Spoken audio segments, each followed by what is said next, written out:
గాంధీ కుటుంబం మాట ఇచ్చిందంటే అది శిలాశాసనమన్నారు సీఎం రేవంత్ రెడ్డి. రాహుల్ ఇచ్చిన హామీ మేరకు బీసీ కులగణన చేశామని చెప్పారు. 6 నెలలుగా రాష్ట్రపతి దగ్గర బీసీ రిజర్వేషన్ల బిల్లులు పెండింగ్ లో ఉన్నాయన్నారు. ఇక బీసీ రిజర్వేషన్లపై బీజేపీ నేతలు మొండివాదన చేస్తున్నారని ఫైర్ అయ్యారు. హైదరాబాద్ రవీంద్ర భారతిలో సర్దార్ సర్వాయి పాపన్నగౌడ్ జయంతి వేడుకల్లో పాల్గొన్నారు సీఎం రేవంత్. బీజేపీ బీఆర్ఎస్ నేతలు బహుజనులకు అన్యాయం చేస్తున్నారని విమర్శించారు.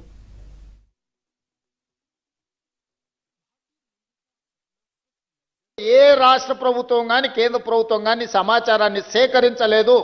ప్రతి అంశాన్ని పరిగణలోకి తీసుకొని సమాచారాన్ని సేకరించి కేబినెట్ లో తీర్మానం చేయడమే కాదు, శాసనసభలో చర్చ పెట్టి విద్యా ఉద్యోగ అవకాశాలలో 42% రిజర్వేషన్లు ఒక బిల్లు, స్థానిక సంస్థల్లో 42% ఇంకొక బిల్లు ఆమోదింపజేసి గవర్నర్ గారికి పంపిస్తే గవర్నర్ గారు అవి రాష్ట్రపతి గారికి పంపించారు రాష్ట్రపతి ఆమోదం కోసం. 5 నెలలుగా వస్తుంది, అవి అక్కడనే ఉన్నాయి. చంద్రశేఖరరావు గారు 2018లో పంచాయతీరాజ్ యాక్ట్ను తీసుకొచ్చిండు. వారు చేసిన చట్టం తెలంగాణ రాష్ట్రంలో 50% మించి ఎవ్వరికి రిజర్వేషన్లు ఇవ్వకుండా పక్కడబందిగా 50% మించకుండా 2018లో పంచాయతీరాజ్ యాక్ట్ను చంద్రశేఖరరావు గారు తీసుకొచ్చి చట్టం చేసిండు. ఇవాళ చట్టమే మనకు అడ్డంకిగా మారింది. ఈరోజు స్థానిక సంస్థల్లో రిజర్వేషన్లు ఇవ్వాలి అని అంటే, నోటిఫికేషన్ ఇవ్వాలి అంటే 2018లో ఆనాటి ప్రభుత్వం చేసిన పంచాయతీరాజ్ యాక్ట్ ఈరోజు అడ్డంకిగా మారింది. దాన్ని కూడా తక్షణమే కోర్టు ఆదేశాలు ఇచ్చింది. సెప్టెంబర్ 30 లోపల మీరు స్థానిక సంస్థల ఎన్నికలను నిర్వహించండి అని. మరి అత్యవసరంగా ఎన్నికలను నిర్వహించాలంటే ఈ చట్టం అడ్డంకిగా మారిందని, శాసనసభకు సమయం ఉందని మంత్రివర్గ సమావేశాన్ని ఏర్పాటు చేసి ఆర్డినెన్స్ తీసుకొచ్చి ఆ 50% అడ్డంకిని తొలగించండి అని ఆర్డినెన్స్ పాస్ చేసినాం. ఆ ఆర్డినెన్స్ కూడా గవర్నర్ గారి దగ్గరికి వెళ్ళింది. గవర్నర్ గారు అది కూడా ఆమోదించకుండా రాష్ట్రపతి గారికి పంపించారు.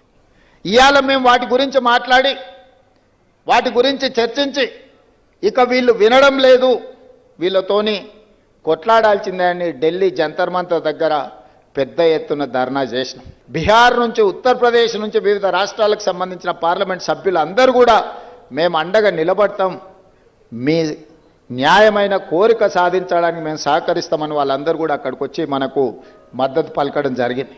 అయినా బీఆర్ఎస్ వాళ్ళు అక్కడికి రాలేదు, బీజేపీ వాళ్ళు అక్కడికి రాలేదు.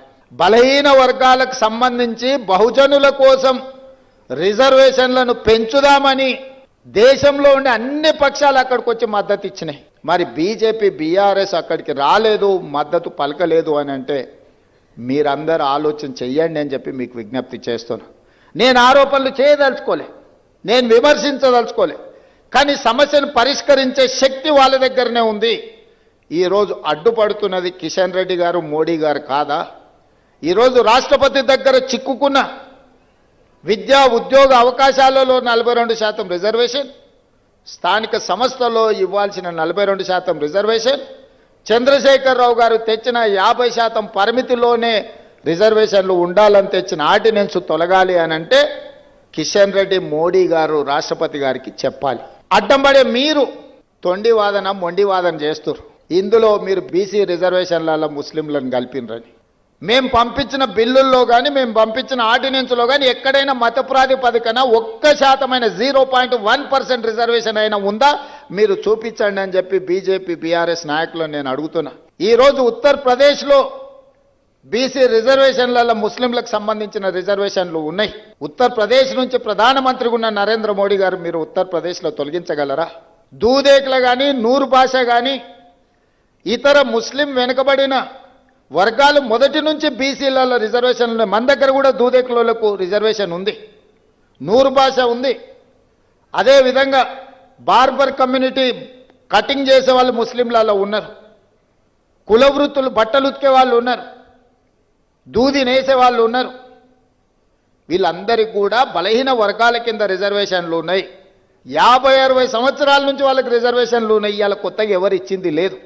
ముస్లిం ముసుగు దొడుక్కొని బహుజనులకు అన్యాయం చేయాలి, బహుజనులకు రిజర్వేషన్లు ఇవ్వొద్దు అని కొన్ని రాజకీయ పక్షాలు అడ్డుకుంటున్నాయి.